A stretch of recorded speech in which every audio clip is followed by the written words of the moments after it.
E aí pessoal, tudo bem com vocês? Eu tô fazendo esse vídeo especial onde eu irei descrever tudo o que se passa anteriormente ao Game of Thrones, desde os primórdios da civilização até a guerra que ocorreu para que os eventos de Game of Thrones ocorressem. Então aqui vocês verão o quanto esse universo é rico e complexo. E caso você já seja um veterano em Game of Thrones, pode assistir o vídeo, pois ele lhe trará muitas respostas e explicações para vários eventos presentes na trama, tanto do livro quanto do seriado. E caso você nunca tenha assistido a série, o vídeo é interessante para que já comece sua aventura com uma boa bagagem. O vídeo é livre de spoilers da série, então pode ver tranquilo. Para um melhor entendimento, eu irei colocar umas linhas do tempo e de vez em quando fotos para melhor visualização dos fatos. Não sei se vocês sabem, mas os anos em Game of Thrones são divididos em antes da conquista e depois da conquista. Então, sem mais delongas, vamos começar. Primeiramente, vamos falar um pouco sobre os primórdios da civilização conhecida como Era da Aurora, que consiste no período ainda desconhecido no tempo em que apenas duas raças diferentes existiam em Westeros. A primeira era conhecida como os Gigantes, aqueles mesmos que até vemos na série, né? Só que diferente do período atual, na Era da Aurora, eles existiam aos montes e além dos gigantes, existiam a segunda raça, conhecida como os Filhos da Floresta, que eram bem pequenos, do tamanho de crianças, mas já eram um pouco mais avançados do que os gigantes no sentido de metalurgia e vestimentas. Entre esses filhos da floresta existiam alguns que conseguiam ver através de animais e até controlá-los. Eles também podiam ter visões sobre o passado e o futuro, e esses eram conhecidos como os Videntes Verdes.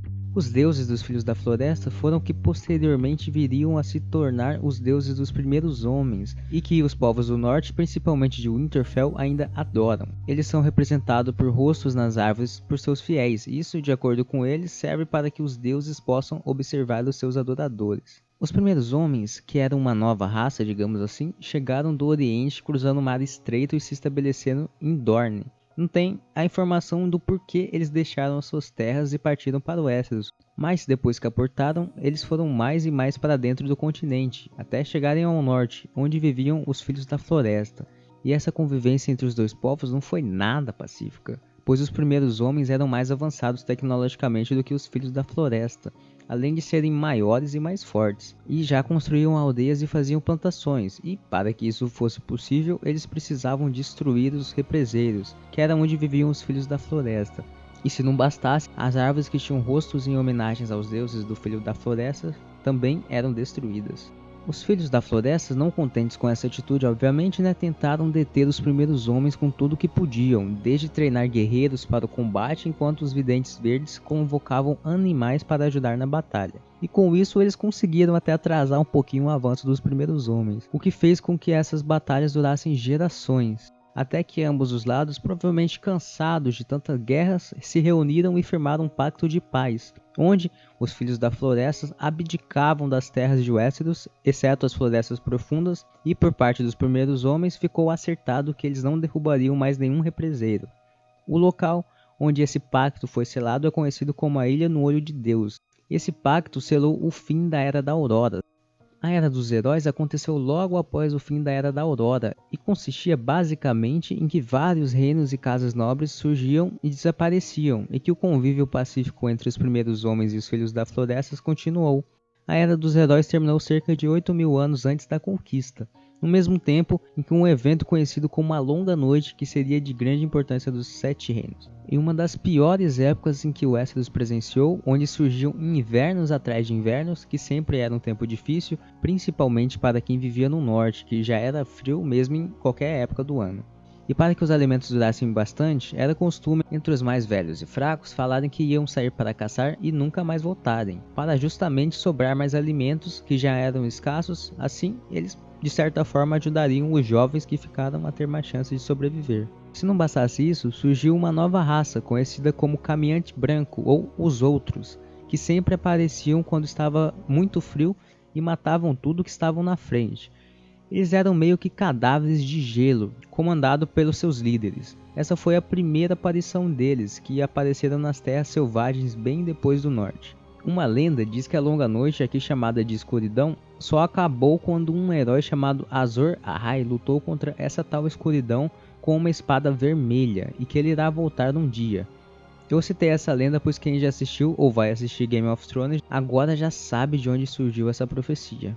Outra lenda que trata sobre o fim da longa noite é que uma patrulha dos primeiros homens foi à procura dos filhos da floresta, para que lutassem juntos e vencessem o exército dos outros. E foi o que aconteceu, já que a única coisa que matava esses seres do gelo eram espadas feitas de obsidianas, que os filhos da floresta forneciam para os primeiros homens lutarem contra o seu oponente. O objetivo foi alcançado e com o recuo dos caminhantes brancos, o inverno foi embora também. O que importa é que após vários anos a longa noite chegou ao seu fim. Essa patrulha ficou conhecida como a Patrulha da Noite. E após o sucesso, um Lorde do Norte, conhecido como Bran, o Construtor, teve uma ideia genial de construir uma barreira de gelo, que teria 500 km de comprimento e 200 metros de altura, para o propósito de barrar o avanço dos caminhantes brancos caso eles voltassem algum dia. Essa barreira ficou conhecida como a Muralha, que é gerenciada pelos homens da Patrulha da Noite. Essa muralha também serve para proteger o povo de Westeros contra a invasão dos selvagens, que são humanos que se autodenominam povo livre. Eles vivem do outro lado da muralha e são divididos em várias tribos. Vamos falar de um evento agora conhecido como a Ascensão de Valíria, que aconteceu cerca de 6.000 anos antes. Agora, deixando um pouco de lado o continente de Westeros, vamos falar sobre o que acontecia no continente de Essos, que nessa época era dominado pelo Império da Velha Guiz, que é um reino, até que eles foram subjugados pelos Valyrianos, que a princípio viviam nas montanhas vulcânicas que eram conhecidas como 14 Chamas.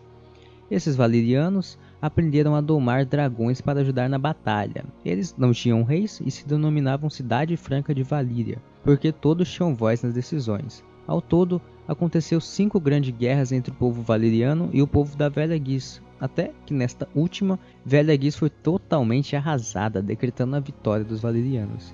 Lembra que eu disse que esses valerianos inicialmente viviam nas 14 Chamas? Então, esse lugar ele era altamente rico em minérios, e eles utilizavam, mas como preço tinham um índice de morte muito grande nessas minas, né? Então, eles utilizavam os escravos de guerra que capturaram na Velha Guiz para trabalharem nas minas. Só que uma hora esses escravos acabaram, né? Forçando Valíria a expandir cada vez mais. Os valirianos, com a expansão, criaram várias novas cidades em Essos, como Qohor, Antiga Volante e Lys. Outras cidades que já existiam como Pentos e Lorá, para não serem dizimados, eles pagavam tributos para se aliarem a Valíria. A maneira de como a cidade de Bravos foi fundada é muito interessante. Os valerianos saíam em uma frota marítima para coletar tributos e usavam escravos como serviçais, remadores e tudo mais. Entretanto, eles não contavam que esses escravos iriam se rebelar e fugir com a frota para um lugar distante de Valíria para fundar a sua própria cidade em segredo, que era Bravos. Outro povo bastante forte em Essos eram os Rhoyneres, esse nome devido ao fato de que viviam na costa do rio Rhoyne. O seu reino poderia ser comparado ao da Velha Guiz, e a luta entre ele e os valerianos duraram vários anos até que teve um acordo de paz, que foi desfeito posteriormente, mas eu vou contar mais dessa batalha entre os dois oponentes logo mais para frente para ficar certinho a linha do tempo. Além dessa cidade que eu citei, existem inúmeras outras que os valerianos dizimaram e fizeram escravos, porém, um povo em especial, os Ândalos, conseguiram fugir antes que os valerianos os capturassem. E é de quem a gente vai falar agora. Esses que são originários de onde atualmente fica Pentos e foram migrando de lugar para lugar, até que se estabeleceram na terra de mesmo nome, que é um grande pedaço de terra em Essos. Eles eram avançados na arte e já conseguiam forjar ferro, o que ajudou eles a conquistarem algumas tribos menos avançadas tecnologicamente. A sua religião era a do Sete, que é bem conhecida na série. Eles ficaram seguros nessa terra por milhares de anos até que Valíria iniciou sua expansão, até chegar às suas terras. Eles, vendo que não conseguiriam parar com a expansão de Valíria e não querendo ser escravos, fugiram para o noroeste até chegar ao mar. Lá, eles começaram a construir navios e fugiam para Westeros e desembarcaram no Vale de Arryn. Após a chegada, eles, como os primeiros homens fizeram anteriormente, foram se expandindo para dentro do continente. Tomaram Arryn dos primeiros homens e formaram vários reinos com vários reis ândalos em cada um. Eles seguiram até tomar o tridente em uma luta épica contra os primeiros homens, onde 6 reis ândalos se juntaram para garantir a vitória. Outra luta interessante aconteceu em Coração Alto, um bosque onde os filhos da floresta viviam, Os Ândalos, sem se importarem com a religião deles, cortaram os represeiros, o que gerou a fúria dos Filhos da Floresta, que se juntaram novamente aos primeiros homens para derrotar os Ândalos. Entretanto, esse esforço se mostrou insuficiente perante ao poder dos Ândalos, que, como dito anteriormente, já tinham armaduras e espadas pelo fato de ter a habilidade de forjar ferro. Os Filhos da Floresta foram praticamente dizimados pelos Ândalos, e os poucos que sobreviveram acabaram fugindo.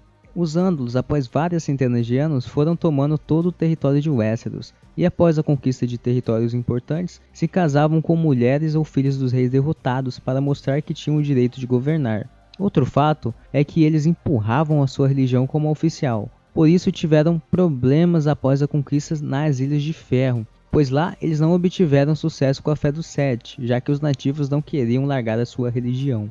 Assim, um acordo foi criado e as duas religiões foram aceitas como oficiais lá nas Ilhas de Ferro. Entretanto, nas outras regiões, a religião da Fé dos Sete foi bem recebida.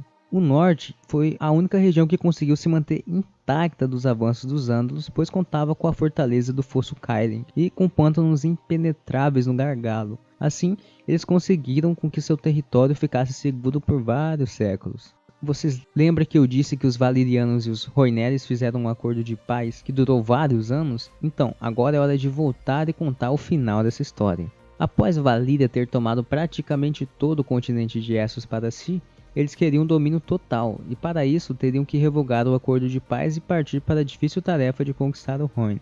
Antes de falar sobre a guerra, vamos falar um pouquinho sobre o reino dos Rhoynares, que consistia em várias cidades próximas ao rio Rhoyne, e cada cidade era governada por príncipes diferentes. As cidades eram belas e vivas, e se beneficiavam do fato do rio estar próximo. Nas cidades haviam músicos, professores, artesãos, entre outros, mostrando que eles eram bastante evoluídos para o seu tempo. Os seus deuses eram referentes ao rio, e alguns diziam que eles eram protegidos por eles quando lutavam no rio Rhoyne. Eles eram um povo pacífico que aceitavam qualquer estrangeiro de braços abertos. Assim, vários Valyrianos foram entrando nas cidades, já que existiu o acordo de paz e eles viviam em pequenas vilas perto dali. Eles não viam mal em se enturmar com os Rhoynares. Entretanto, com o grande crescimento dos Valyrianos em suas cidades, começou uma rivalidade entre esses dois povos, tanto que após os Valyrianos serem acusados de terem matado uma tartaruga, que era considerada sagrada para os Rhoynares, um conflito começou, destruindo uma pequena vila dos Valyrianos perto dali. Após esse fato, foram sempre ocorrendo esses conflitos entre os dois povos, que na maior parte do tempo terminava com a vitória dos Valyrianos, já que eles pediam ajuda para as outras vilas, enquanto os Rhoynares não se juntavam com outras cidades para combater os Valyrianos. A estimativa é que essas batalhas duraram cerca de 250 anos, até que um evento ocorreu e que mudaria tudo a partir de agora, que foi quando alguns senhores Valyrianos se uniram com Volantes e decidiram invadir e destruir uma cidade importante dos Rhoynares, que tinha o nome de Starroi. Assim, os Rhoynares perceberam que o único jeito de sobreviver era se todos os príncipes se juntassem, e foi o que aconteceu. Houve uma reunião entre os 7 príncipes e ficou decidido que se juntariam suas tropas em Chhoyane, e, segundo as estimativas, havia um total de 250 mil soldados lá. Gardin, o príncipe da maior cidade de Rhoynar, levou as suas tropas para Selhorys, que estava sob domínio valyriano. Lá, ele matou 30 mil inimigos e retomou a cidade. Ele seguiu a jornada e conquistou a cidade de Valissar também. Seguindo adiante, ele trombou com 100 mil inimigos, além de 3 dragões. Ele conseguiu triunfar, mas com muito custo, já que os dragões cuspiam fogo e eles acabaram queimando, né? Até que perceberam que ir para o rio era a melhor opção, já que os seus feiticeiros conseguiam fazer uma barreira summonando trombas d'água contra os dragões. No fim, 2 dragões foram mortos e os Valyrianos resolveram recuar, vendo que se apenas eles lutassem seria uma luta perdida, então resolveram pedir ajuda à cidade franca de Valíria, o que fez com que a luta tornasse proporções épicas. Agora, em vez de 3 dragões, surgiram 300, isso mesmo, 300, e foi uma luta injusta. Os Valyrianos triunfaram facilmente queimando seus inimigos, e os que tentavam fugir para o rio acabavam sendo mortos também, já que agora a água estava tão quente pelo fogo dos dragões que era impossível sobreviver ali. Garin foi capturado e obrigado a ir para sua cidade, Chhoryane, e teve que testemunhar a sua destruição e seu povo sendo feito escravo. Ele então rogou uma maldição contra os Valyrianos, fazendo com que o rio inundasse fora de época, além de um nevoeiro ter afetado a cidade também. e com ele uma doença chamada escama gris veio, afetando os valerianos. Essa doença ela fazia com que a pele se tornava podre e as pessoas meio que viravam mortos-vivos. Mas nem tudo foi ruim para os Rhoynares. Nymeria, uma das 7 princesas das principais cidades de lá, vendo que ela seria a próxima a ser dizimada, resolveu reunir seu povo e fugir em navios. Cerca de 10.000 navios saíram procurando uma terra para se reerguer. Eles foram passando de terra em terra, mas saíam bem rápido, já que não conseguiam se encaixar em nenhum lugar. Até que ela decidiu ir para Westeros com o que tinha sobrado da frota e atracou em Dorne. Chegando lá, os nativos não gostavam dele e queriam que eles fossem expulsos de volta para o mar. Mas Mors Martell viu uma oportunidade nisso de aumentar as suas tropas e fazer uso das tecnologias dos Rhoynares. Assim, ele se casou com Nymeria e ela, em retribuição, fez com que alguns dos rios voltarem a funcionar com os feitiços dos feiticeiros. Os dois, juntos com seus exércitos, foram conquistando várias vilas e cidades ali perto, até que toda Dorne estava no controle dos Martell com a ajuda dos Rhoynares. Voltando aos Valerianos e a Essos, agora falando sobre a casa Targaryen, ela, que era uma das 40 famílias que se situavam em Valyria, onde era o centro do poder, e lá eles viviam, mas eles estavam longe de ser uma das mais respeitadas casas de lá. Então, uma coisa estranha aconteceu 12 anos antes da perdição. Toda a casa Targaryen se retirou de Valyria e se mudou para a Pedra do Dragão. E muitos pensaram que isso foi um ato de covardia, Mas eles não sabiam que a filha do Lorde Aenar, Daenerys, teve uma premonição que Valyria seria extinta pelo fogo. Sendo assim, seu pai acreditou nela e resolveu se mudar para a Pedra do Dragão. Isso que se mostrou extremamente importante para sua sobrevivência. Voltando às 14 chamas, que era onde os valerianos retiravam seus minérios, então a queda de Valyria começou ali, quando ocorreu uma grande erupção desses vulcões que causou uma destruição completa do local e de todo o Império Valeriano. A cidade franca de Valyria, por exemplo, foi dizimada em questão de horas. Praticamente todos os senhores valerianos foram mortos, se não pela erupção, pelo povo das cidades livres, como Tyrosh e Lys. Agora, sem os dragões e seus príncipes, Volantis, a maior cidade desse mundo novo em Essos, reivindicou a posição de Valyria, porque lá viviam nobres valerianos e eles queriam o controle de volta, mesmo não sendo senhores dos dragões. Eles partiram para a tomada de outras cidades e obtiveram êxito em tomar Lys e Myr, até que quando foram avançar sobre Tyrosh, que a coisa desandou. Tyrosh resolveu se juntar com Pentos e Aegon Targaryen, que aceitou o pedido de Tyrosh para ajudar na luta contra Volantis. Além dele, outros povos menores resolveram ajudar também. Assim, pouco a pouco, os valerianos restantes de Volantis foram caindo após batalhas e batalhas perdidas, até que ocorreu uma pequena guerra civil em Volantis, onde o grupo opositor, conhecido como os Elefantes, tomou o controle da cidade e colocou um fim à luta, já que eles preferiam a paz. Agora que todas as pendências estavam terminadas para Aegon e Essos, ele finalmente partiu para Westeros com seu dragão, Terror Negro, ou Blackfyre. Antes de falar da conquista, eu vou falar sobre o que aconteceu com os Targaryens no período entre a queda de Valyria e a conquista de Westeros. Vamos lá. Primeiro, como dito anteriormente, Aenar fugiu com sua casa para a Pedra do Dragão e teve várias sucessões até que Aegon chegasse ao poder. Nesse período de sucessões, os Targaryens prosperavam pois dominavam o Mar Estreito junto com uma casa pequena perto dali conhecida como Derriva Marca. Já que os Targaryen tinham os dragões para vigiar os céus e os Velaryons de Derriva Marca tinham os navios, assim eles enriqueceram bastante. Aegon nasceu exatamente em 27 antes da conquista e tinha duas irmãs, Visenya, que era guerreira e séria, e Rhaenys, que era brincalhona e gostava de dança e poesia. E ele se casou com as duas. Aí você vem me perguntar, como assim ele se casou com as duas irmãs? É que os Targaryen tinham o costume de se casar entre os irmãos para manter a linhagem pura e podiam se casar com quantas desejarem. Então, sem enrolação, vamos para a parte que começa a luta. Para isso tenho que mudar um pouco de continente e falar como que andava a situação em Westeros. Lá existiam 7 reinos, como os Starks em Winterfell e os Martell em Dorne. Mas existiam 2 em especial que estavam em guerra. A Casa Duradon com o rei Gergilac e a Casa Roari, que era governada por Harren, o Negro, que era um rei muito mau. E como o rei Argilac já estava velho e vendo que seria derrotado por Harren, ele resolveu pedir ajuda a Aegon e suas tropas, que recusou. Por outro lado, Aegon enviou uma contraproposta para Argilac, que consistia em receber mais terras pela parceria e que o seu amigo, Orys Baratheon, se casaria com a filha de Argilac. Argilac se enfureceu com a proposta e disse que nunca se casaria sua filha com um bastardo. Assim, ele cortou a mão do mensageiro e mandou elas para Aegon, falando que seria a única mão que ele receberia dele.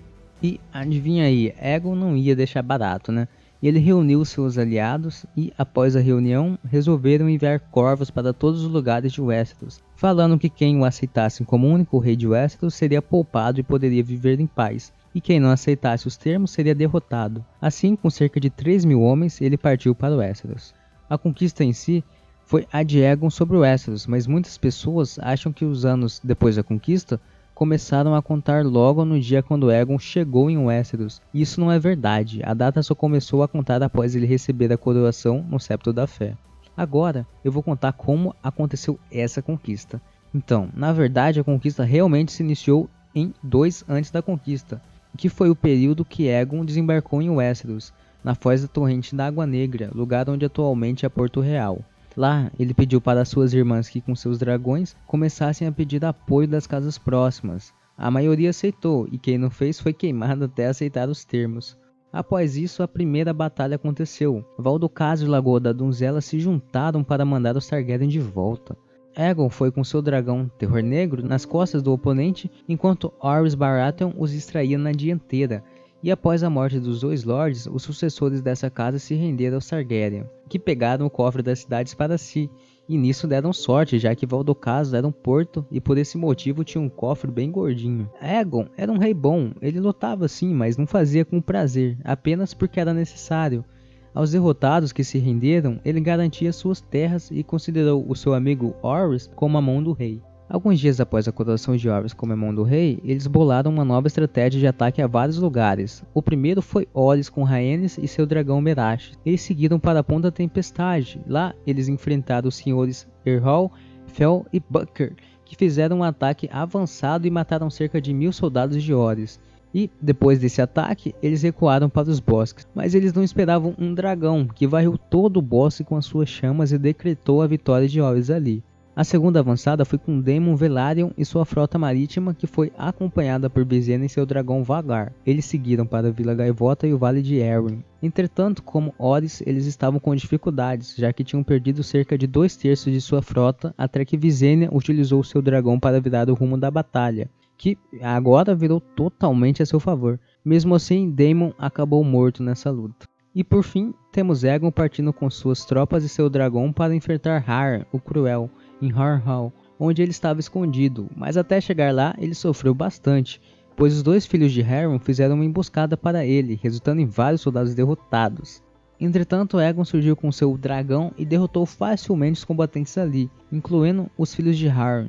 Uma outra coisa interessante aconteceu perto da chegada de Aegon a Harrenhal, foi que algumas das casas que eram vassalas de Harren, e como sabiam que esse rei era mau, né, essas casas se rebelaram e se juntaram a Aegon na invasão. E temos casas conhecidas como os Tully e outras menores. Chegando lá, Aegon tentou negociar com Harren, prometendo que se ele se rendesse, poderia continuar governando o Tridente. Ele disse que não iria se render e que Aegon poderia atacar com seus dragões Harrenhal sem problemas, já que ela era feita de pedra e não iria queimar. Naquela noite, Aegon subiu em seu dragão bem para o alto e desceu certeiro em Harrenhal com ele cuspindo fogo. E já que o castelo não era feito apenas de pedra, e sim haviam também madeiras que pegavam fogo, e assim os homens lá dentro começaram a arder nas chamas, e a cidade foi dizimada pelo fogo e Harren foi morto queimado ali mesmo, na sua fortaleza inexpugnável. Bom, pelo menos não para o dragão, né? Tully, que se rebelou e ajudou na causa Targaryen, foi condecorado como Senhor do Tridente. Agora eles estavam prontos para partir para enfrentar Argilac, o Arrogante. Ele, por sua vez, percebendo que se ficasse na sua muralha em Ponta Tempestade teria o mesmo destino de Harren, juntou as tropas de toda a Ponta Tempestade e partiu para Campo Aberto para lutar. Orys resolveu esperar os combatentes em um local próximo. Naquele dia, caiu uma tempestade muito grande, fazendo jus ao nome do lugar, né? Os soldados de Argilac eram o dobro do de Orys, mas eles tinham o dragão de Rhaenys. Argilac resolveu mandar os lanceiros para cima da colina, já que a chuva forte atrapalhava os Targaryens e eles não viam os inimigos até que fosse tarde demais. Os cavalos foram praticamente inúteis naquela luta, pois as chuvas atrapalhavam a sua locomoção. A batalha durou até a noite, quando as tropas de Argilac fizeram o último ataque e chegaram ao centro dos Targaryen, e que assim foram dizimados pelo fogo de Meraxes. Orys, vendo que a vitória estava próxima, foi onde estava Argilac e propôs uma última chance para ele se render. Ele recusou novamente e então os dois lutaram até que a vitória de Orys ocorreu. mas quem pensa que este foi o fim está enganado. A filha de Argilac, Argela, resolveu se esconder nas muralhas e se declarou rainha da tempestade. Entretanto, os soldados já estavam cansados da luta e entregaram Argela para Horus como forma de rendição. Ele, por sua vez, resolveu tomar a posse das terras e fez Argela sua esposa, e por isso que Ponta Tempestade é controlada pelos Baratheons atualmente. Vendo que o domínio dos Targaryens estava crescendo, outros dois grandes reis se juntaram em uma parceria para triunfar sobre os dragões. Os reis em questão eram Meryn da casa Gardener, de Jardim de Cima, que se juntou com Loren Lannister do Rochedo Casterly. Os dois conseguiram reunir um número de soldados estrondoso, 50 mil soldados contra aproximadamente 10 mil dos Targaryen. Essa batalha ficou conhecida como Campo de Fogo. A tática de batalha dos reis foi a seguinte: o rei Meryn, que tinha doado mais soldados à luta, teve a escolha de ficar no centro. Assim, ele ficou com o rei Loren no seu lado direito e um lord no lado esquerdo. A sua ideia era que, como eles tinham mais homens e iriam lutar em campo aberto, a ideia era flanquear a tropa Targaryen pelos lados enquanto vinha um ataque final pelo centro com Meryn. Quando a batalha começou, os reis ordenaram que os arqueiros lançassem suas flechas para fazer uma primeira limpa no exército inimigo, e que obteve até um sucesso. Os que eles não esperavam mais uma vez é que nesse momento, tanto Aegon como as suas duas irmãs já estavam no céu com seus dragões, e já sabendo que essa região havia plantações de trigo e relva, e que sem chuva se tornavam secos, o que foi uma coisa linda para que o fogo dos seus dragões, que desceram incendiando tanto o inimigo quanto as plantações, pegassem fogo, Estima-se que 5 mil soldados dos reis morreram queimados nessa luta, sem contar os outros que tiveram várias queimaduras mas sobreviveram. Morreram também cerca de 1000 soldados por espadas e flechas Targaryen. Essa batalha se mostrou ótima para Aegon, mas se mostrou desastrosa para Meryn, que morreu nela junto com seus filhos e netos. Assim, sem nenhum herdeiro, a sua casa morreu também.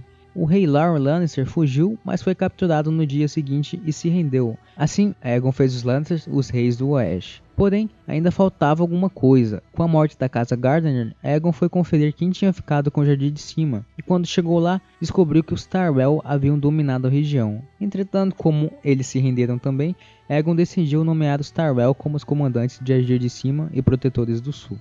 Aegon, com mais uma região dominada, a ideia inicial dele era descer mais ao sul para tomar Dorne. Mas quando ele recebeu a notícia que os nortenhos comandados por Torrhen Stark haviam juntado 30 mil homens e partido para o Gargalo, ele foi à sua procura. O rei do norte, sabendo das derrotas desastrosas dos outros reis, e já imaginando que se lutasse o seu povo sofreria o mesmo, ele enviou seu irmão para negociar com Aegon e no próximo dia se ajoelhou e declarou a rendição. Ele ficou conhecido como o rei que se ajoelhou, mas pelo menos o seu povo ainda estava todo vivo. Com mais esse pedaço de terra a seu favor, Aegon ordenou que seu irmão Visenya fosse para o Vale de Arryn para tentar dominar a região, mais precisamente foi para o Ninho de Águia. Chegando lá, ela encontrou o filho da rainha, Ronel Arryn, que desejava voar no seu dragão. Vendo essa cena, a sua mãe e rainha resolveu se submeter aos Targaryens por vontade própria. Assim, o seu filho também pôde dar uma volta no dragão. Nesse mesmo momento, do outro lado do continente, a outra irmã, Rhaenys, foi para Dorne, mais precisamente para a Lança Solar, onde encontrou Merya Martell, que já era uma senhora de 80 anos, que disse que não lutaria com Rhaenys ou os Targaryen, mas também não se curvaria, e citou o lema da casa Martell: insubmissos, não curvados. Assim, Rhaenys foi embora, mas com a promessa de que voltaria um dia com fogo e sangue.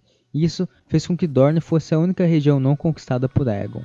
Ele que por sua vez foi em direção à Vila Velha, que era comandada por Manfred Hightower, que estava de portas abertas para a rendição, e só esperava o que o Alto Septão iria dizer, pois ele era muito devoto à religião do Sete. E após uma semana, o Alto Septão recomendou que Manfred se rendesse, e foi o que ele fez. Assim, o Alto Septão batizou Aegon e o coroou como Senhor dos Sete Reinos e Protetor do Reino. E apesar de essa ser a segunda coroação, e a primeira foi no dia em que ele desembarcou em Porto Real, essa foi a considerada oficial, e nesse dia finalmente foi considerado o dia 1 depois da conquista. Aegon, agora rei dos Sete Reinos, surpreendeu a todos e disse que controlaria o Westeros não de Vila Velha, mas sim do lugar que tinha desembarcado e que o chamaria de Porto Real. Assim, ele começou o seu domínio e fez um trono especialmente para o rei, que era construído de espadas dos seus oponentes derrotados em batalha, que ficou conhecido como Trono de Ferro. Agora que eu já falei de todo o período conhecido como antes da conquista, eu irei falar sobre o que aconteceu depois, focando nos reis que dominaram Westeros até a revolta de Robert Baratheon. começando obviamente com Aegon, o que, como já dito anteriormente, a sua primeira ordem foi construir Porto Real, que ficou pronta no ano de 10 depois da conquista e que se expandiu tanto que no ano de 25 se tornou a terceira maior cidade do continente. Entretanto, ela só foi ter uma muralha como conhecemos hoje no ano de 27, mas nem pense que tudo foi flores. Rhaenys, que era uma rainha muito boa, já que sempre vivia ajudando os plebeus, assim aumentando a popularidade dos Targaryens, mas teve um ocorrido em que ela não pôde mais exercer a sua ação depois que ela acabou morta na guerra contra Dorne no ano 10 depois da conquista. Essa guerra terminou no ano 13 e não foi boa para nenhum dos lados. Aegon colocou preço nas cabeças dos dorneses, mas ele, em contraproposta, contratava mercenários para tentar assassinar pessoas importantes do reino. Assim, Aegon foi forçado a criar a Guarda Real, a mesma que existe até os dias atuais, na qual essa guarda desiste de qualquer outra profissão e terras para servir exclusivamente ao rei. Aegon teve uma boa vida após isso, fazendo viagens por todo o reino para se familiarizar com as pessoas e regiões, até que morreu no ano 37 depois da conquista, com seus 64 anos, em Pedra do Dragão. Uma coisa que ainda não citei é que ele tinha dois filhos, Aenys, que era o filho com Rhaenys, e Maegor, que era filho de Visenya, e pela ordem de sucessão, quem comandou após sua morte foi Aenys. Esse novo rei teve que lidar com alguns rebeldes do reino, mas que foram logo derrotados, sem causar muitos problemas, e por bons serviços, ele nomeou seu irmão Maegor como a nova mão do rei, mas isso se provou um equívoco, pois seu irmão havia ficado com inveja de Aenys, pois ele já tinha alguns filhos, enquanto ele próprio tinha uma esposa infértil. Assim, ele se casou com uma segunda esposa, coisa que o Alto Septão, que cuidava da fé, achou erradíssimo e queria o exilamento de Maegor, que acabou acontecendo. Isso foi ficando pior quando o rei resolveu casar a sua filha com seu filho. Isso era comum entre os Targaryens, mas o povo de Westeros não aceitava muito bem não. Tanto que a fé do Sete e vários plebeus se rebelaram contra o rei, fazendo uma muralha em volta do Septo da Memória, que era um local de adoração da fé do Sete. A situação estava tão crítica que a família real escapou de um assassinato em Porto Real por muito pouco, o que os obrigaram a abrigar em Pedra do Dragão. Infelizmente, Aenys não conseguiu suportar tanta pressão, acabou adoecendo lá mesmo e recebeu os cuidados de Visenya, sua tia, mas alguns dias depois ele acabou morrendo. É provável que ela o tenha assassinado para que seu filho Maegor tomasse o poder, que foi o que aconteceu. Maegor foi um dos piores reis que Westeros já presenciou, pois ele era conhecido como Maegor, o Cruel, e só desejava violência e sangue.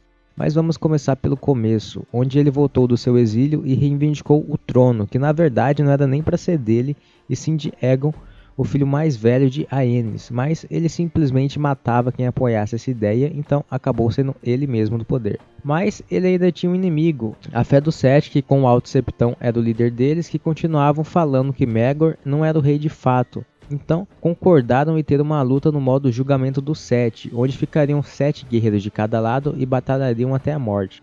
Maegor venceu a luta, mas entrou em coma e quando acordou foi direto para o Septo da Memória e queimou todo o local com as pessoas dentro. Mesmo com o ocorrido, o Alto Septão, que não estava lá, junto com os guerreiros da Fé do Sete, conhecido como Filhos do Guerreiro, continuaram a lutar contra Maegor por vários anos, havendo perda de tropa dos dois lados, principalmente com a Fé do Sete, com a morte do Septão que ocorreu alguns anos depois. A luta entre esses dois lados não teve um fim antes da morte do rei. Tenho que comentar que o rei, mesmo tendo se casado com 7 mulheres, não conseguiu ter nenhum herdeiro. Isso deixou ele um pouco louco e com as constantes guerras contra a Fé do Sete, fez os seus aliados se virarem contra ele e que começaram a apoiar Jaehaerys, Harris, o único filho restante de Aenys, que pela sucessão agora era o rei de fato, Maegor tentou reunir um exército, mas praticamente todos haviam o traído. Então ele se sentou no trono e no outro dia foi encontrado morto. E assim acabou o seu reinado. Mas também não podemos falar que ele não fez nada pelo reino. Com ele foi finalizada a construção da Fortaleza Vermelha e a Fortaleza de Maegor em Porto Real.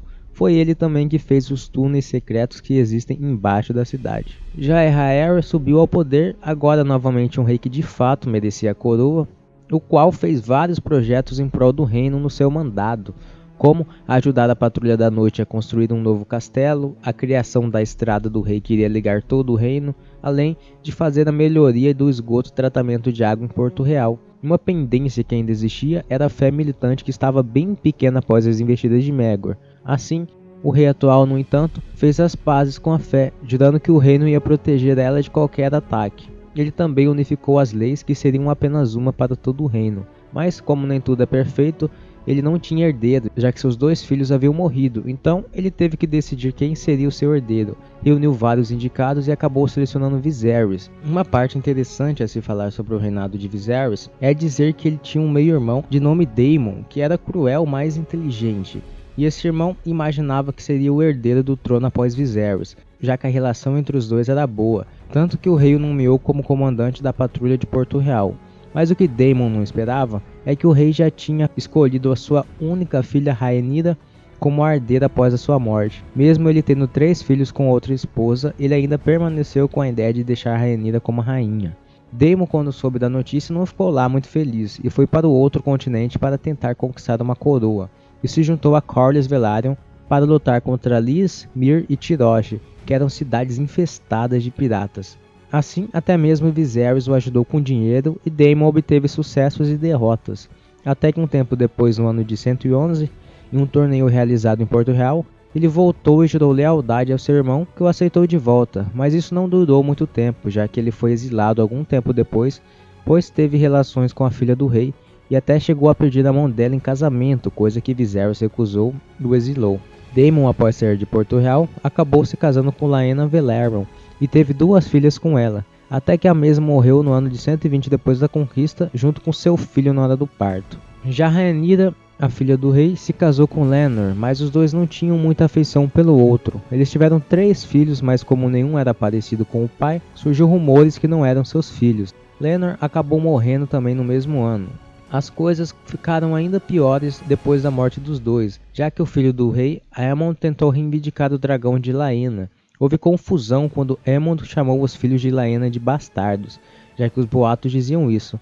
Então, um desses filhos, Luke, furou o olho de Aemon com uma faca. Voltando à parte da sucessão, no ano de 120 ainda, a princesa Rhaenyra finalmente se casou com seu tio Daemon e juntos tiveram um filho chamado de Aegon, que por ironia já tinha o mesmo nome do filho mais velho do rei, que também se chamava Aegon. Então, um ficou conhecido como Aegon o Velho e o outro Aegon o Jovem.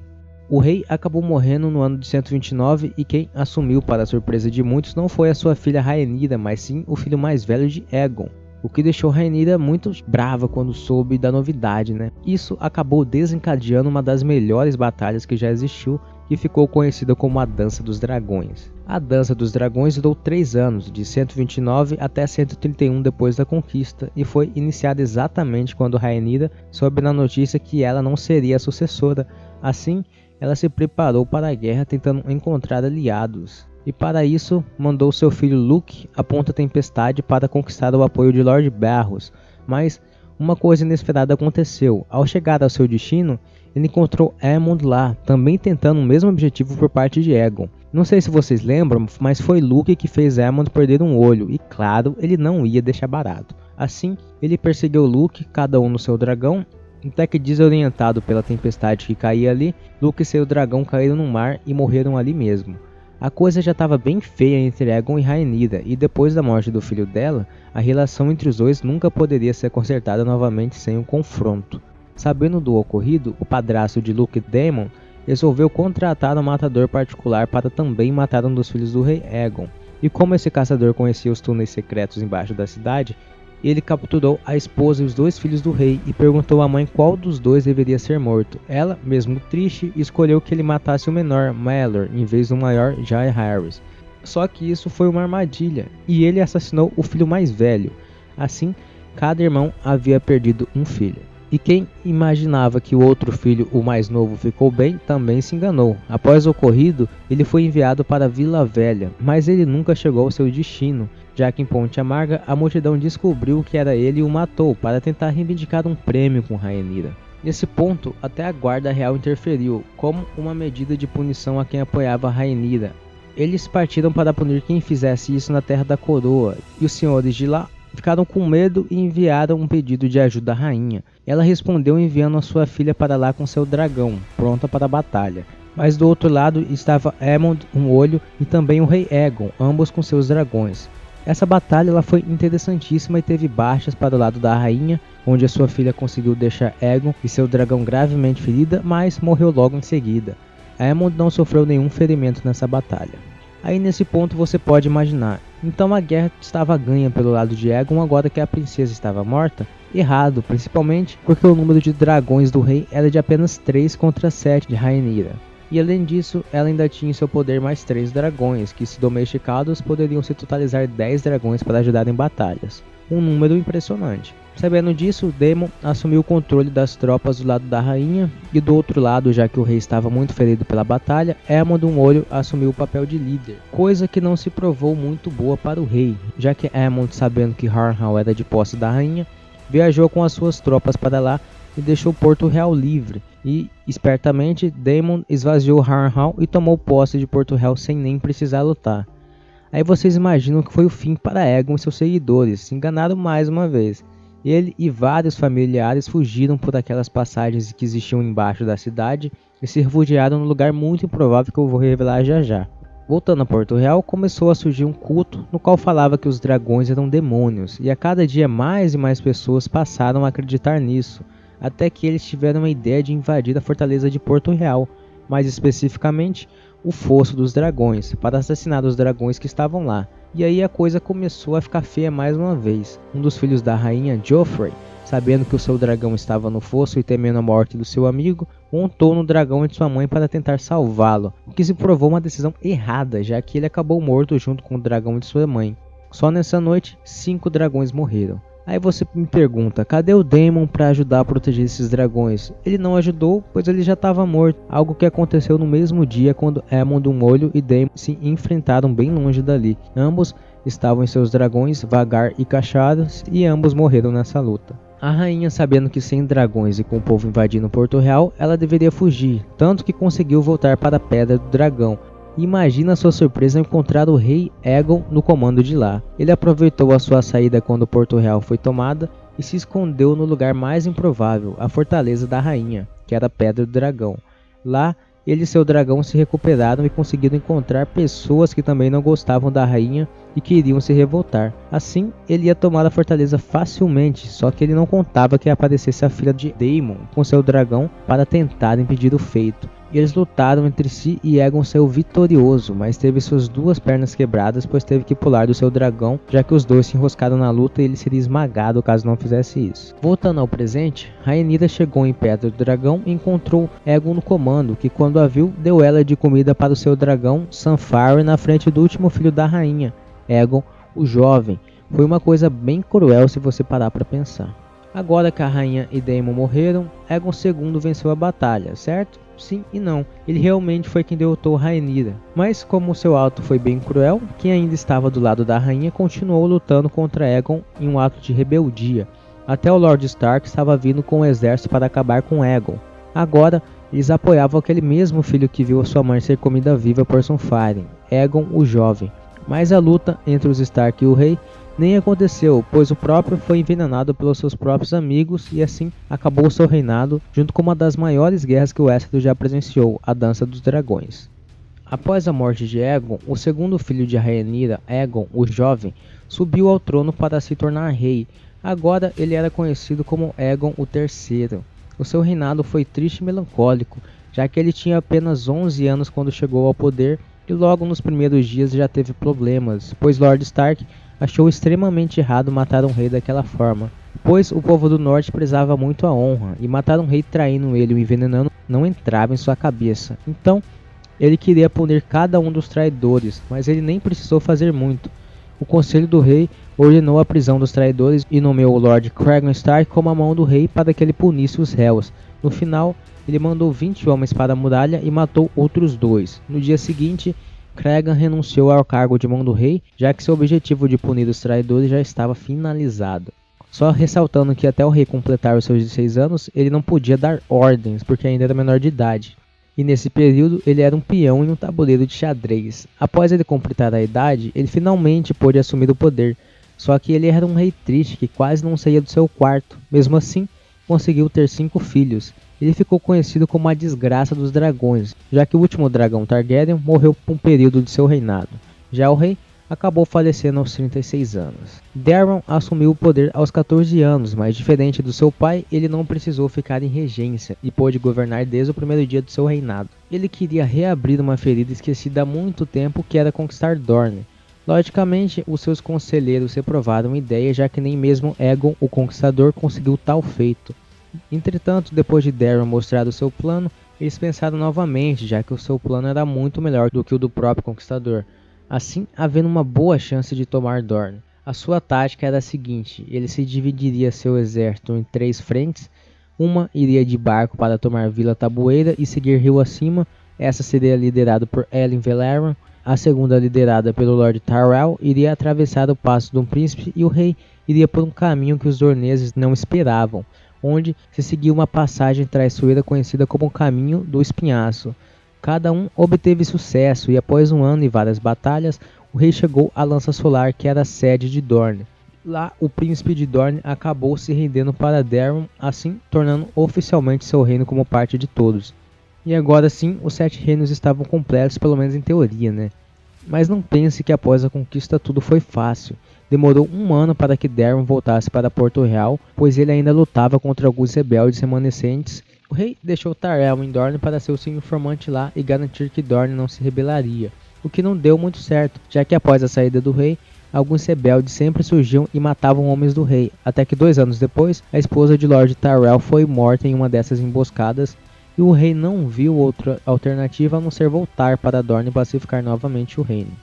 No caminho até lá, Daron conseguiu algumas vitórias e os dorneses concordaram em se juntar e discutir os termos para a rendição dos rebeldes, mas a rendição nunca aconteceu, já que foi uma emboscada para a morte de Daron, que, sem saber de nada, acabou morto naquele dia, e assim terminou o seu reinado. O seu sucessor foi Baelor, e assumiu no ano de 160 depois da conquista. Ele era irmão de Daron, e assumiu já que o rei anterior nunca teve filhos. Baelor era muito devoto da fé dos Sete, e teve um reinado estranho, pois logo após assumir, em vez de ele partir para a guerra contra os rebeldes de Dorne, ele perdoou todos os assassinos do seu irmão, e em seguida decidiu ir de Porto Real até Lança Solar a pé e descalço com alguns reféns dorneses que estavam em Porto Real. A intenção do rei era devolvê-los para Dorne e forjar uma paz duradoura. No meio do caminho, Baelor encontrou o lugar onde seu primo, o príncipe Aemon, estava aprisionado. Ele pediu para o Lorde que comandava lá o libertar. Esse que recusou. Baelor então seguiu para a Lança Solar e prometeu ao seu primo que voltaria para o resgatar.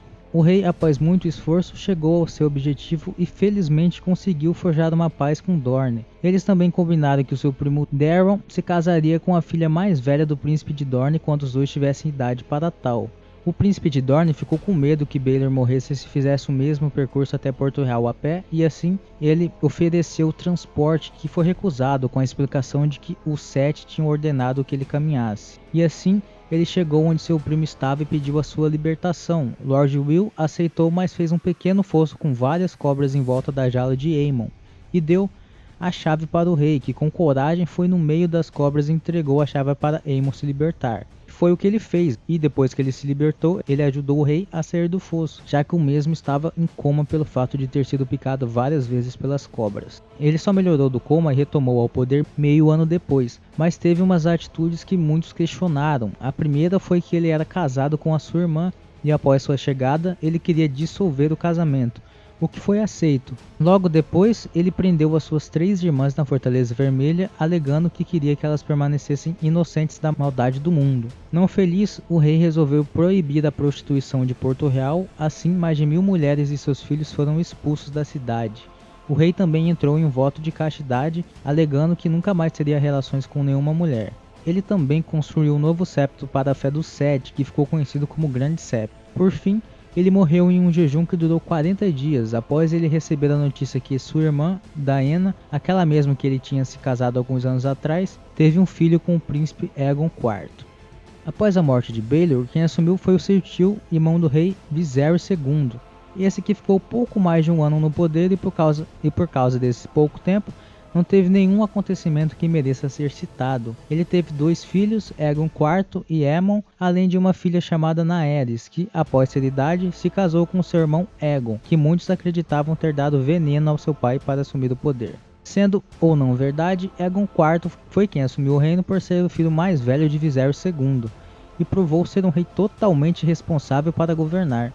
Primeiro, porque ele não se importava com o reino, tanto que ele dava terras para vários lords caso deixassem ter uma relação com as filhas deles. Felizmente, o seu filho Daemon foi um dos que tentavam impedir as atitudes irresponsáveis de Aegon, como no momento em que o rei decidiu travar uma guerra com Dorne, a ideia que felizmente acabou não acontecendo. O rei, com raiva dessas investidas de Daemon, sempre o ameaçava dizer que ele não era realmente o seu filho, coisa que ele não fez. Mas no leito da morte, o rei fez um testamento legitimando todos os seus filhos bastardos. Quando Daemon assumiu o poder, ele logo foi arrumar os problemas que seu pai tinha criado, principalmente tratando bem os bastardos que seu pai havia legitimado. Após isso, ele foi a Dorne para tentar finalmente um acordo em que ambos os lados saíssem felizes. Eles entraram em um consenso, e para mostrar isso, o príncipe de Dorne acabou aceitando se casar com a irmã de Daryl II.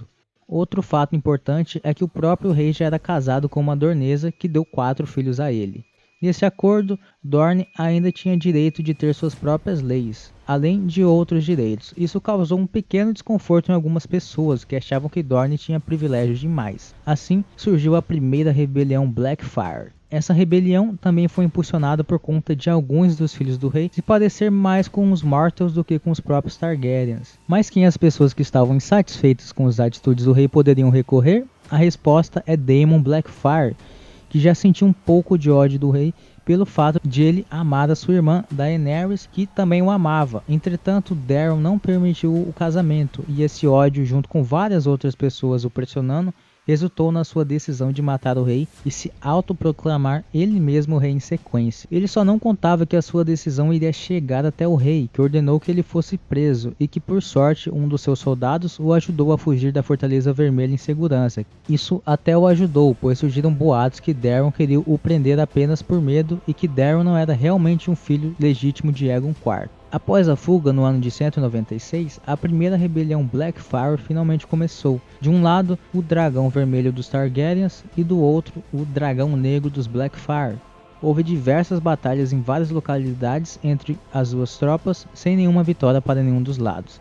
Até que um ano mais tarde, Daemon e seus 2 filhos mais velhos acabaram morrendo no meio de uma saraivada de flechas. O resto da tropa rebelde foi dizimada pelo príncipe Baelor após ele avançar sobre os Blackfyres.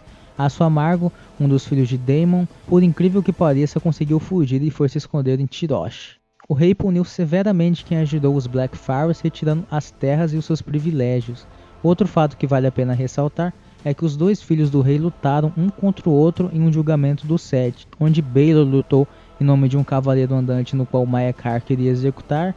Assim, Baelor acabou morrendo por acidente nessa luta. Para quem se interessar mais sobre o Cavaleiro Andante, pode ler o livro O Cavaleiro dos 7 Reinos. Por fim, nem tudo terminou bem para os 7 Reinos, pois uma praga acabou matando boa parte da população de Westeros, e entre eles estava o rei Daemon II. O mais importante que aconteceu na época do reinado de Aerys foi a segunda e a terceira rebelião Blackfyre. A segunda começou após o Lord Gormon Peak convencer o filho mais velho de Daemon Blackfyre a cruzar o mar de volta a Westeros para reivindicar o poder. Para isso, ele e seus aliados convocaram um torneio para juntar vários lords importantes e começar uma rebelião ali mesmo. Entretanto, a mão do rei descobriu o plano e convocou tropas para lá, então a segunda rebelião acabou antes mesmo de começar. Já a terceira se deu após Aço Amargo, aquele mesmo que fugiu na primeira rebelião, junto com Rhaegon Blackfyre, tentarem mais uma vez alcançar o trono, o que se provou mais uma vez inútil. Rhaegon morreu em uma batalha e Aço Amargo foi preso e julgado. Como resultado, foi escolhido o enviar para a Patrulha da Noite na muralha. Mas ele conseguiu escapar, pois o navio que o levava para a muralha foi tomado e ele libertado, já que ainda haviam muitas pessoas que desejavam um Blackfyre no poder. O rei acabou morrendo no ano de 221, assim o seu irmão Maekar assumiu o poder. Esse período foi totalmente de paz e que nada ocorreu, tendo acontecido alguma coisa apenas após a morte de Maekar, onde um conselho foi criado para decidir quem seria o herdeiro do trono, onde existiam 4 opções iniciais, sendo que 2 já foram descartadas por não serem filhos do rei, então sobrou Aemon, que era um mestre juramentado, ou seja, estavam tentando ver se conseguiam tirar desse título para que ele pudesse assumir o poder, já que como mestre ele não teria esse direito. Aemon nem pensou na ideia e já disse não. Sobrou então o filho mais jovem de Aegon, que muitos não gostavam pelo fato de ele andar com um cavaleiro andante e ser conhecido mais como um camponês do que um possível rei. Mas antes de ele de fato assumir, surgiu mais um candidato, que era nada menos do que um Blackfyre. Aenys pediu para ser uma das opções de sucessão, que foi aceito. Ele então foi até Porto Real para descobrir que não passava de uma mentira. Mal chegou e já foi morto. Assim, 5 dos 7 filhos de Daemon Blackfyre já estavam mortos. Obviamente, Aegon, como única escolha, acabou assumindo o poder no ano de 233 depois da conquista. Aegon V era um bom rei. Uma das suas atitudes foi sempre dar mais direitos aos plebeus, criando várias leis que os beneficiaram. Outro ato interessante foi que ele aumentou o fornecimento de comida para o norte, já que eles estavam no meio do inverno.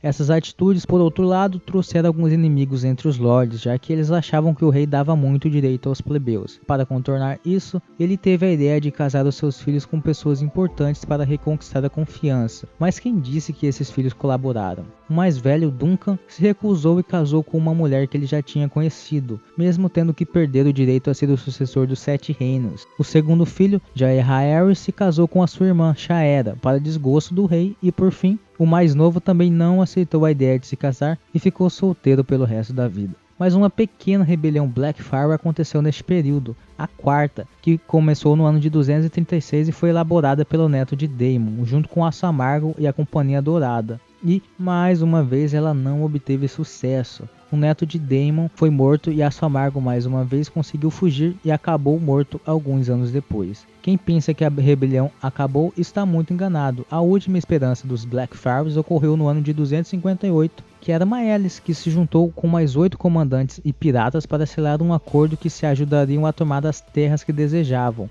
Esse acordo foi selado em Essos e ficaram conhecido como o Bando dos Nove. Felizmente para Aegon, ele só se tornaria um problema após a sua morte. Aegon acabou morrendo após ele, em Solar Estival, fazer um evento para celebrar o nascimento do seu bisneto. Esse local acabou pegando fogo no dia que o rei acabou falecendo.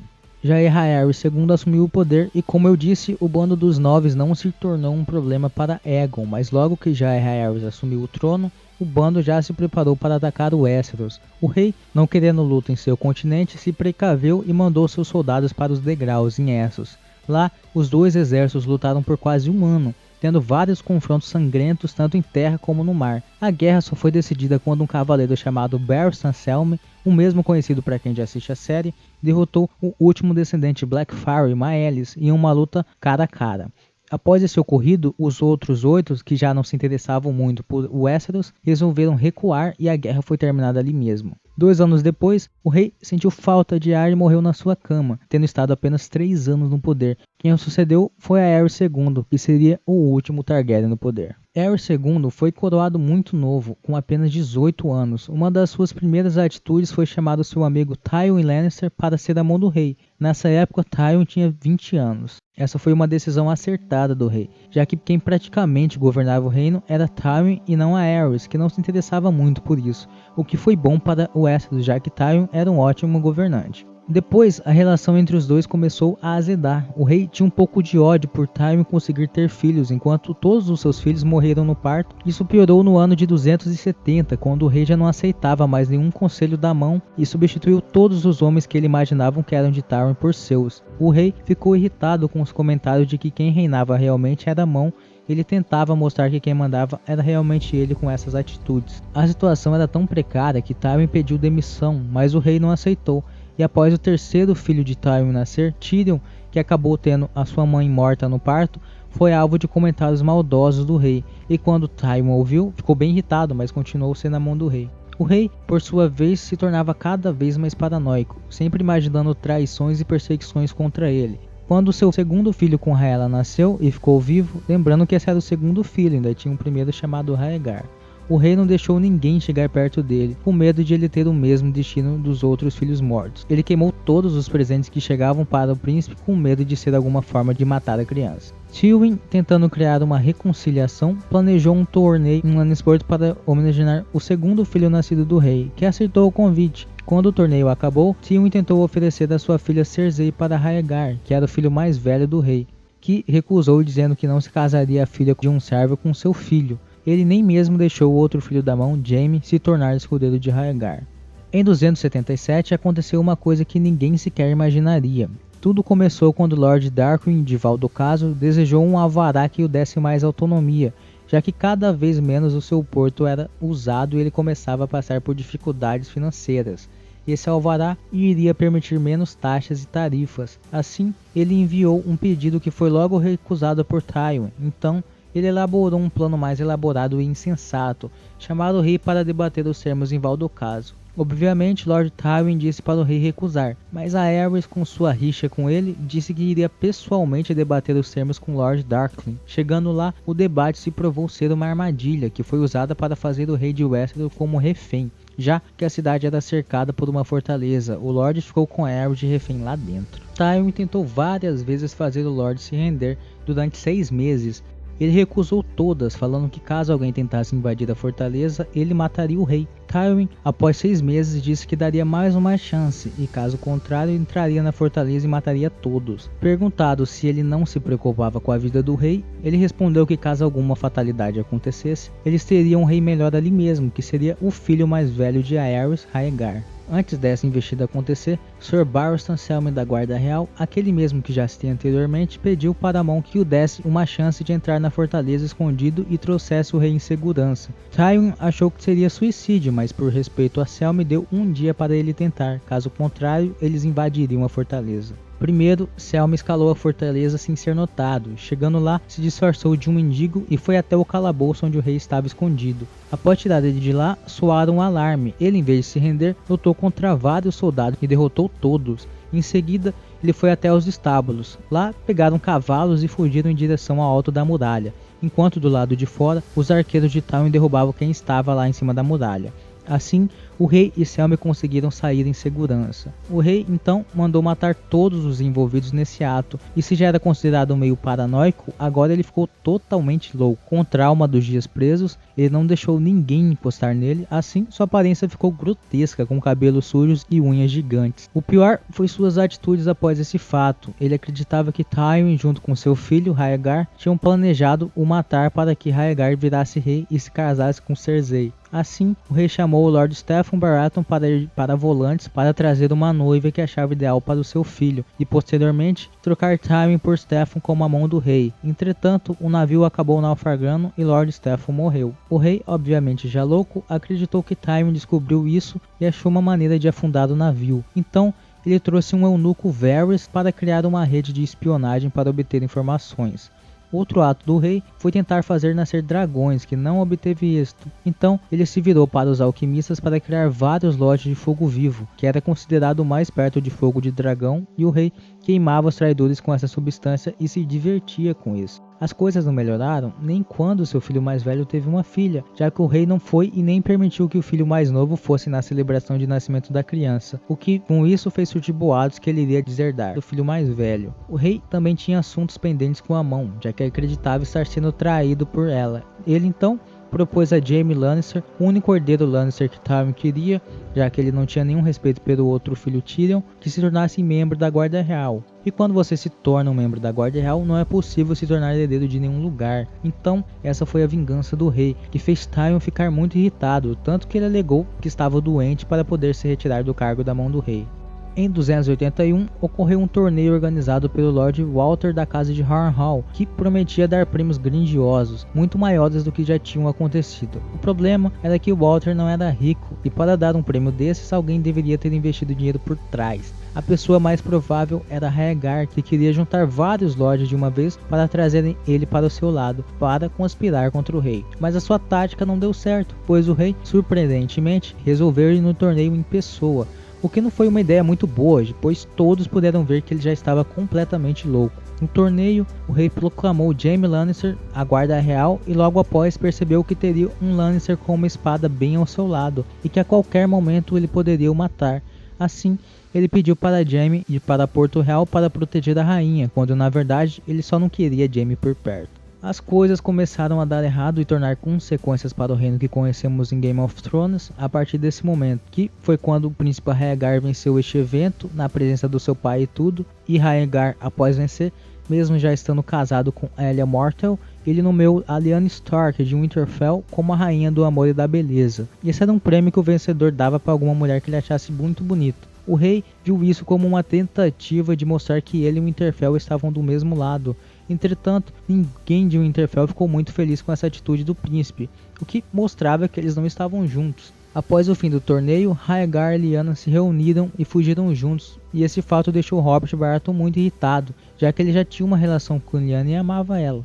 Para piorar a situação, que já se mostrava complicada, o rei teve mais uma crise de loucura, acusando Lord Stark e seus herdeiros de conspirar contra o reino. Assim, Aerys matou-os brutalmente em vez de dar um julgamento apropriado, e ainda pediu para que Jon Arryn, que era um de seus lords, que assassinasse Robert Baratheon e Eddard Stark, o que, felizmente, ele não fez e os deixou fugir. Muitos concordaram com essa atitude e outros não, o que dividiu Westeros em dois, cada um lutando pelo que achava certo. De um lado, Robert Baratheon, que estava muito bravo por Lyanna ter fugido com Rhaegar e que queria matá-lo, além dele também querer matar o rei pela tentativa de assassinato dele e de Ned Stark, que se juntaram. De um lado estava Robert e Ned, que estavam irritados pelo fato de Lyanna ter fugido com Rhaegar, que eles pensavam que ele tinha sequestrado ela, e também pelo rei ter tentado matar eles. Então eles meio que conspiraram contra os Targaryens, e assim, com o tempo, eles foram conseguindo várias vitórias importantes e trazendo mais soldados à sua causa, que antes, além dos dois, já contavam também com os Aerys, né? E tudo melhorou após ele vencer a Batalha dos Sinos, que com essa vitória eles conseguiram avançar nas terras fluviais. Outra batalha interessante aconteceu no Val, onde o príncipe Rhaegar, que contava com 40 mil soldados, enfrentava os rebeldes, que tinham bem menos soldados, mas eram bem mais experientes, e foi uma luta onde muitos morreram, até que, por ironia do destino, os dois inimigos se encontraram e lutaram entre si. Rhaegar conseguiu causar um ferimento grande em Robert, que com sua força e coragem seguiu lutando e encravou seu martelo no peito de Rhaegar, que não resistiu e morreu ali mesmo. Essa foi uma perda inimaginável para os Targaryens, que agora tinham como a única esperança o rei em Porto Real, esse que, quando viu a bandeira dos Lannister na sua porta, imaginou que seu velho amigo Tywin viria ajudá-lo e liberou uma entrada. Mas foi só ele fechar os portões novamente que os soldados Lannister assassinaram os soldados que encontraram lá dentro. Nesse meio tempo, Jaime Lannister, que era o único cavaleiro da Guarda Real que havia ficado em Porto Real, acabou ele mesmo assassinando o rei, que teve a ideia de queimar Porto Real inteira com o fogo vivo que ele mantinha escondido lá. Felizmente, Jaime interveio e salvou muitas vidas, e após esse evento, acabou o domínio dos Targaryen sobre os 7 reinos. Sobre Lyanna, após a morte do rei, Ned foi até a Torre da Alegria, que era onde ela estava, e a encontrou morrendo. Ela acabou não resistindo e morreu instantes depois. Sobre os descendentes Targaryens, os únicos que sobreviveram foram Viserys e Daenerys, que conseguiram fugir para Essos com a ajuda de alguns aliados da casa Targaryen. Robert Baratheon assumiu o reinado do ano de 283 até o começo da série do ano de 297, ele era o rei. E as principais coisas que ele fez no reinado foi se casar com Cersei Lannister, e 6 anos após ele se tornar rei, ele e Eddard uniram forças novamente para esmagar a rebelião Greyjoy. Assim, esse é considerado o último evento importante antes dos eventos de Game of Thrones. E então é isso, espero que tenham gostado, foi um vídeo muito complexo de fazer, então se gostou, deixe o seu like. E antes de fechar esse vídeo, por que não assistir os outros vídeos que eu fiz de Game of Thrones, como esse que fala sobre a história, localidade e casas de todo o universo de Game of Thrones. Ou para você que já viu a última temporada, que tal ver esse vídeo que fala sobre 13 coisas que deixou passar batido na season finale. Então é isso, até a próxima.